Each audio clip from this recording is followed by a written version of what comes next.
Hello everyone and welcome to the Arhan plus corporate action series. इस series में हम आपको एक एक करके कॉर्पोरेट एक्शन सिंपल वर्ड्स में एक्सप्लेन करेंगे। ये क्या होते हैं, कंपनीज इन्हें क्यों करती हैं और सबसे इंपॉर्टेंट इसका इम्पैक्ट आपके पोर्टफोलियो पर क्या हो सकता है। And in today's series we will discuss what are bonus shares. Simple words में bonus shares are free shares जो कंपनी अपने एग्जिस्टिंग शेयर होल्डर्स को देती है एट नो एडिशनल कॉस्ट। अब आप सोच रहे होंगे कि बोनस शेयर्स देने के लिए कंपनी के पास पैसे कहां से आते हैं। वेल, कंपनी अपने ही रिजर्व्स या एक्यूमुलेटेड प्रॉफिट्स को यूज करके बोनस शेयर्स इशू करती हैं। Bonus shares is not a new concept. सालों से कंपनीज बोनस शेयर्स इशू करती आ रही हैं। इनफैक्ट एक वेल नोन इंडियन कंपनी ने बोनस शेयर्स एक बार नहीं बार बार किए हैं, मोर देन 8 टाइम्स। हम उस स्टोरी पर आएंगे इस वीडियो में आगे। But before that let's understand impact of bonus shares on your company stock price and your holding.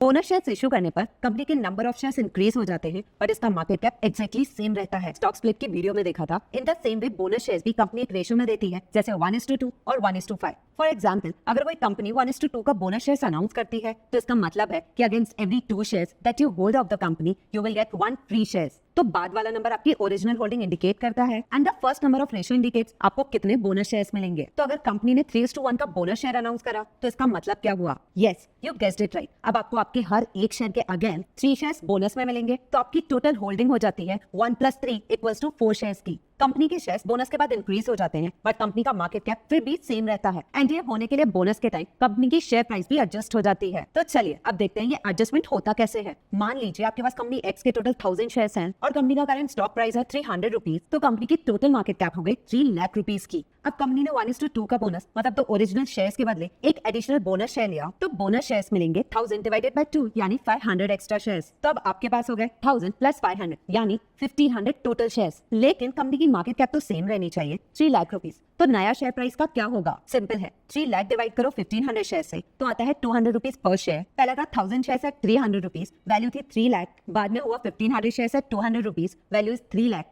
Value same, share ज्यादा, प्राइस एडजस्ट। एंड यही है बोनस शेयर्स का सीधा कैलकुलेशन। एक इंपॉर्टेंट बात, to be eligible for bonus shares ये जरूरी है कि रिकॉर्ड डे के दिन आपके डीमैट में कंपनी में शेयर्स होने चाहिए। So if you are holding the shares of the company on record day, तो ये बोनस शेयर्स ऑटोमेटिकली आपके डीमैट अकाउंट में क्रेडिट हो जाते हैं। आपको सारे ऑनगोइंग बोनस शेयर्स की डिटेल्स हमारी वेबसाइट www.arhanplus.com के बुलेटिन सेक्शन में मिल जाएगी with complete details of the bonus including bonus ratio and record day. ये समझने के बाद कि बोनस शेयर्स क्या होते हैं and how do they work, the next obvious question is आखिर कंपनी बोनस शेयर्स क्यों इशू करती है? अगर उनके पास प्रॉफिट्स हैं तो वो उन्हें सिंपली बिजनेस में रीइन्वेस्ट क्यों नहीं करती या फिर डायरेक्ट डिविडेंड क्यों नहीं दे देती? इसके पीछे कुछ प्रैक्टिकल और स्ट्रेटेजिक रीजंस होते हैं। सबसे पहला रीजन है liquidity and accessibility. Bonus issue के बाद शेयर्स की क्वांटिटी बढ़ जाती है और प्राइस प्रोपोर्शनेटली एडजस्ट होकर नीचे आ जाती है। लोअर प्राइस की वजह से स्टॉक रिटेल इन्वेस्टर्स के लिए ज्यादा एक्सेसिबल हो जाता है। साथ ही मार्केट में शेयर्स बढ़ने से लिक्विडिटी इंप्रूव होती है, बाइंग और सेलिंग स्मूदर हो जाती है। बोनस शेयर्स डिविडेंड का अल्टरनेटिव भी हो सकता है जब कंपनीज कैश कंजर्व करना चाहती हैं लेकिन शेयर होल्डर्स को रिवॉर्ड भी देना चाहती हैं, तब वो बोनस शेयर्स इशू करती हैं। ये उन कंपनीज के लिए काफी यूजफुल है जो इन्वेस्टर्स कॉन्फिडेंस बिल्ड करना चाहती हैं, पर रेगुलर डिविडेंड देना उनके लिए फिजिबल नहीं होता।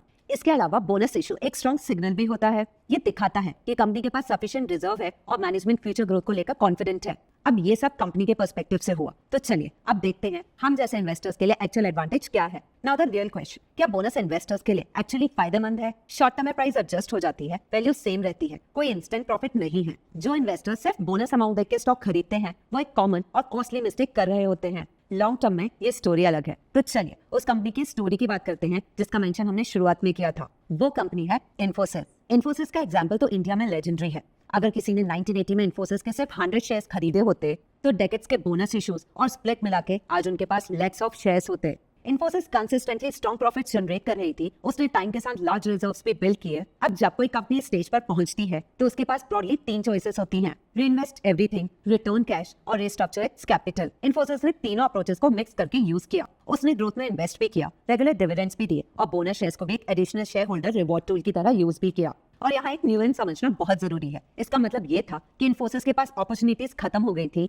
नहीं, इसका मतलब ये था कि कंपनी इतना कैश जनरेट कर रही थी कि उस कैश को हर हिस्सा इक्वली हाई रिटर्न्स प्रोजेक्ट में डिप्लॉय करना प्रैक्टिकल नहीं था। अर्ली इन्वेस्टर्स को सिर्फ प्राइस अप्रिसिएशन का बेनिफिट नहीं मिला, उनकी शेयर्स की क्वांटिटी भी टाइम के साथ मल्टीप्लाई हो गई और इसी कॉम्बिनेशन ने लॉन्ग टर्म वेल्थ क्रिएशन को स्ट्रॉन्ग बना दिया। क्योंकि जब कंपनी बार बार बोनस देती है आपके शेयर्स बढ़ते रहते हैं, इसलिए लॉन्ग टर्म इन्वेस्टर्स के लिए बोनस शेयर्स एक बहुत पॉजिटिव सिग्नल होता है। ये दिखाता है कि कंपनी के पास स्ट्रॉन्ग रिजर्व्स हैं, ग्रोथ में कॉन्फिडेंस है और वो अपने शेयर होल्डर्स को जेन्युइनली वैल्यू करती है। लेकिन बोनस में नॉट ऑलवेज प्ले वेल। कभी कभी बोनस काफी डिसएडवांटेजनेस भी हो सकता है। आइए समझते हैं कैसे। अपॉर्चुनिटी कॉस्ट, जो प्रॉफिट्स कंपनी बोनस के लिए यूज करती है, वही capital expansion, acquisition, new markets या टेक्नोलॉजी अपग्रेड में इन्वेस्ट हो सकता था। अगर उन अपॉर्चुनिटीज से हायर रिटर्न्स मिलते तो long term share holder value और ज्यादा क्रिएट हो सकती थी। तो अगर कंपनी ग्रोथ को कॉम्प्रोमाइज करके बोनस इशू करती है, ये शेयर होल्डर की लॉन्ग टर्म वेल्थ क्रिएशन के लिए काफी नेगेटिव हो सकता है। Second is dividend impact. अगर कंपनी डिविडेंड देने के इंस्टेड बोनस इशू करती है तो वो कैश पे आउट अवॉइड कर रही होती है। इसका मतलब फ्यूचर में डिविडेंड पे आउट्स रिड्यूस हो सकते हैं।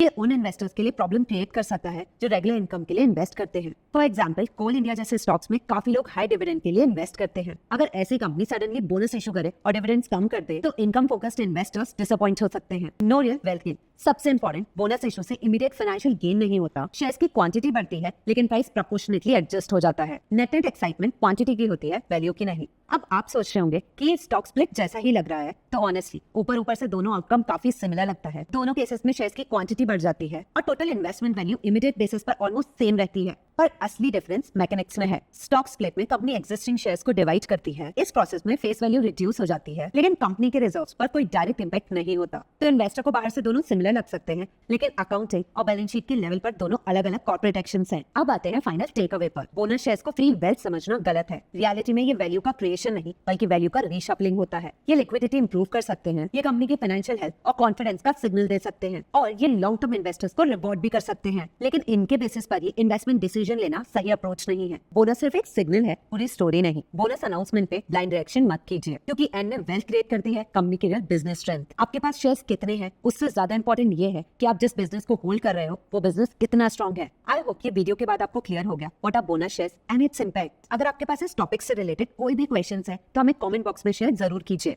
If you found this video useful, please do like this video and share with your friends. Arihant plus channel को सब्सक्राइब जरूर कीजिए। इन्वेस्टिंग का सबसे बड़ा एज है सही नॉलेज और हम चाहते हैं कि वो एज आपके पास हो। मिलते हैं कॉर्पोरेट एक्शन सीरीज के नेक्स्ट टॉपिक पे, वो है बायबैक।